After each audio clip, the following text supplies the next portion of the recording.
ছোট পর্দার অভিনেত্রী মৌসুমী হামিদের বিয়ের খবর আসে হুট করেই। সোশ্যাল মিডিয়ায় প্রথমে প্রকাশ হয় মৌসুমীর গায়ে হলুদের ছবি। সেই ছবির সঙ্গে জানা যায় বিয়ের তারিখ ও পাত্রের নামধাম। পরে শুক্রবার 12 জানুয়ারি সন্ধ্যায় লেখক ও নির্মাতা আবু সাইদ রানাকে বিয়ে করেছেন তিনি।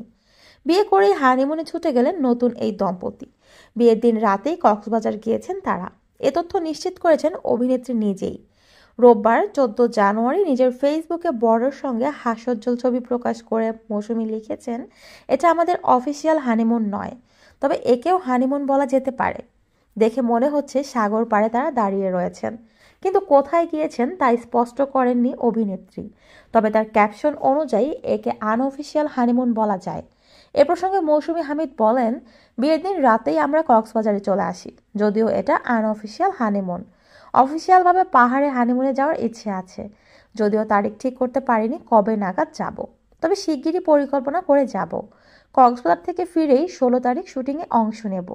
বুধবার 10 জানুয়ারি রাজধানীর বসুন্ধরা আবাসিক এলাকার বাসার ছাদে মৌসুমী হামিদের গায়ে হলুদের অনুষ্ঠান সম্পন্ন হয়। এই অনুষ্ঠানে দুই পরিবারের ঘনিষ্ঠজনেরা উপস্থিত ছিলেন। প্রসঙ্গত 5 ফুট 10 ইঞ্চি উচ্চতার মৌসুমী চ্যানেল আই লাক্স সুপারস্টার প্রতিযোগিতার মাধ্যমে দেশের বিনোদন জগতে পা রাখেন। এক যুগের বেশি ক্যারিয়ারে ছোট পর্দাতেই বেশিরভাগ কাজ করেছেন। তার প্রথম সিনেমা ইমপ্রেস টেলিফিল্ম ভালোবাসার রাজকন্যা। তবে এই অভিনেত্রীর অভিনীত দুটি সিনেমা মুক্তির অপেক্ষায় আছে।